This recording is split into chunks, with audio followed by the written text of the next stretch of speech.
Well, it's been a big year for you, man. 2-0, taking out a legend along the way as well. Now another big fight for you, man. Give me an idea kind of what the emotion is like, what this year's been like for you. Ah, man, it's been a kind of up and down of emotions over the course of the year. But I thought this would be my busiest year because I came out the gate right away, fought in January, fought in May. I'm like, all right, I'm going to squeeze out 2 more, maybe 3 if I can get a nice little short notice. But it didn't turn out that way. So, I'm trucking along. I mean, this is nothing new, nothing's foreign for me. I go in and work every day as normal, and it's just another step. You had the interesting situation earlier this year where you were the backup fighter. I want to ask you what that was like, man, because I just can't imagine that week being like, well, I might be fighting for a world title, or I might just be chilling. I mean, mentally, how was that for you? Oh man, it was initially it was kind of tough because I was being brought in basically as a backup in case Till, the situation happened with Till in his previous fight happened again. And so I'm thinking, okay, I'm training for a world title fight. All right. So, it's a different level of training. When you know that everything this is for all the marbles, you got to give a little extra oomph. And so I was doing all that. And then here comes the statement from Tyron saying, I'm not going to fight this guy if this guy doesn't make weight. So now, when you do something like that, you kind of force the organization's hands to say, all right, if you're not going to fight this guy, well, then you know what? You sit down. We'll make him fight the other guy. Even though the other guy missed weight, it doesn't matter. We'll make them fight. And so now I had to kind of gear my mind to train for both guys. 2 completely different styles. So initially, that was tough emotionally getting geared up for, but once that dwindled down to, a couple of weeks or even fight week, I had a, uncharacteristic ease the whole week. I felt good. I was eating up until the last minute, so I was full. I felt much better than those other 2 guys. Of course, the weight cut is always brutal, but it's necessary. It's part of the sacrifice to achieving what you want. So, that was nothing for me. That was nothing new. I went in and got it done, but my spirit was high the whole time. So I was just at ease with the thought that, hey, if this is the opportunity, this is the plan that is supposed to happen for me, for my career, then it's going to take place. But if it's not, then hey, we'll just wait for our turn. Give me an idea physically. Now we know mentally, but physically, I mean, you've basically been in training camps all year long, right? I mean, yeah. What does that do to you? I could see on the one hand, you go, bro, I'm sharper than I've ever been. I've been training all year. On the other hand, those little bumps and bruises add up along the way. Oh yeah, definitely, and that's part of it. But in this game, and I was talking about this earlier today, a lot of guys they do camps. They call them camps. I do have a fight camp, so I go into a fight camp. I don't see it that way. I'm in an everlasting fight camp. I train every day, and there's no, okay, this is what you do, this is what you do. That. No, we have a set schedule. On Mondays we come in and it's more of a hard drilling. Tuesday we're gonna spar, and I do that year round all the time. So when it's everyone saying camp or I have a fight, the only thing that changes is I have a contract signed. That is the only difference. But I'm still training each and every day the exact same way. So it's no different. I mean, obviously it does get grueling and it does wear down the body and grind you down a lot faster. But I'd rather be prepared for anything that could happen as opposed to, oh, I'm not ready because I didn't do a fight camp, so I can't take this short notice fight or that fight. So along your career, you should be ready to jump in anytime something pops up. Absolutely. You've been chasing the biggest fights available. You've made that clear. Does this qualify? Is this the biggest fight available? Yeah, this is definitely the biggest fight available, for sure. I mean, we know that there's a couple other fights above this that I could have gotten that, or probably more fan-friendly, bigger fights, but this is what was available, so this is what I was going to jump on. Those days of me just kind of, saying, you know what, screw it, I'll fight someone below me just because I need a fight and no one above me is willing to fight me. Those days are kind of over. It's time for me to fight the fights that are going to get me to the pinnacle of the sport, and that's being a champion. Very nice. You guys crossed paths very early in your career. I don't even know if you were a pro yet when you guys started fighting, right? Or training a little bit? No. It was my first ever training, mixed martial arts sparring, and I know nothing of the sport. I just came off of the Ultimate Fighter season 14. I was on that season. I was a wrestling coach on that season. So I was working with guys, and after we got wrapped, that week we wrapped, I think maybe like a Thursday or Friday. And so that week I was on Team Mayhem, Jason Miller. So we went over to, he lived in California in Orange County, so we went over to his spot. And I stayed there for the weekend.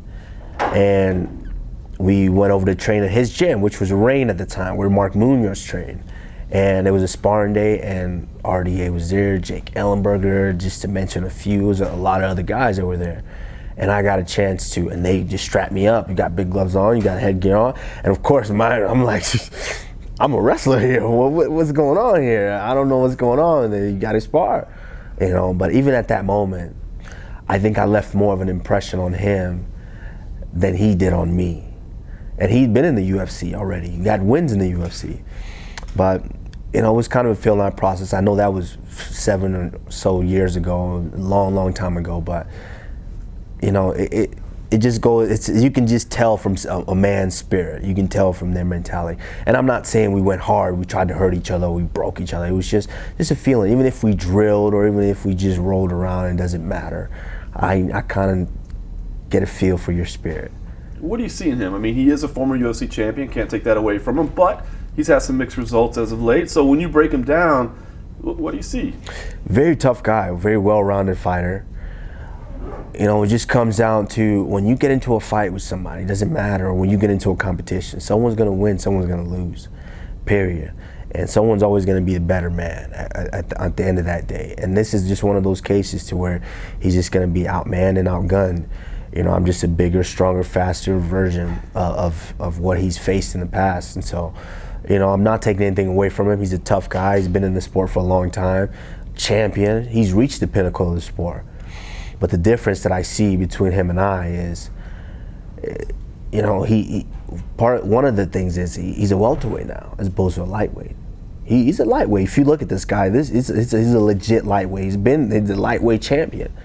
You know, but he chose to forego doing one of the biggest sacrifices that we do in this sport in order to achieve the pinnacle of it.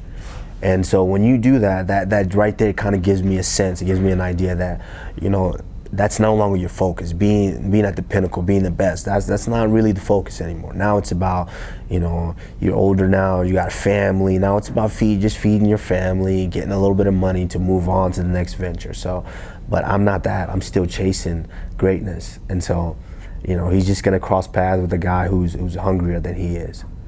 I think a lot of us are looking at this for you, especially as a #1 contender fight. Has anybody given you, you know, that promise, or have you gotten that indication, or do you just have that feeling internally that, yeah, I mean, this is a #1 contender fight? Let's just be honest, we're in the UFC. There's no guarantees. You know, I've heard guys say, you know, even the president say, you know what, this guy's next in line. That didn't happen. So there's no guarantees for me. Until I'm standing in an octagon across from the current champion at that time, I'm not believing any of it.